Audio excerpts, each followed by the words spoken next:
Inabunusan ang pangangampanya ni Chris Aquino para sa ilang senatorial candidates ng Team Pinoy. Sa isyu naman ng pagbibigay niya ng malaking tip sa isang taxi driver sa Cebu, itinanggi ni Chris na vote buying ito. May news to go si Haji Rieta. Tulad ng kanyang pinangako, todo suporta si Presidential Sister Chris Aquino sa huling yugto ng kampanya ng kanyang pinsang si Bam Aquino. Sa unang sabak ni Chris sa kampanya kahapon, 3 lugar agad ang inikot niya kasama si Bam. Una sa Iloilo City, Naga City sa Bicol, at sa Lipa, Batangas kung saan isang concert ang dinaos kagabi para kay Bam at iba pang Team Pinoy senatorial candidates na sina Rizon Tiberos at June Magsaysay. Ilang kilalang singer at banda nag-perform sa concert na pinamagatang Rock the Vote.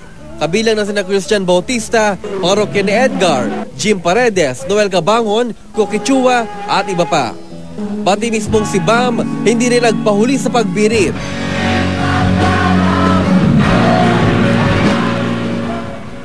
Layo daw ng concert na himukin ang mga kabataan na gamitin ang kanilang boto para sa pagbabago. Sa Iloilo City, dumipensa si Chris sa mga batikos kaugnay ng kanyang pagbibigay ng malaking tip sa isang driver sa Cebu. Hello, I'll never vote buy. I just gave him a tip. Yung mga yan talagang mga naninira, wala na magawa sa buhay nila. They're just so inggit kasi hindi ko sila kinakampaign. Sorry. Sinagot din niya mga kritiko nagsasabing iwasan niya munang magpakita ng interes na sumabak sa politika. By 2016, my son will only be 9 years old and ang priority ko talaga is to really take care of my children. So, kung hindi pa handa ang mga anak ko na magpolitika nanay nila, then wag muna.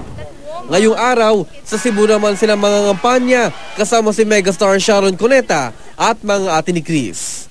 Haji Rieta, GMA News.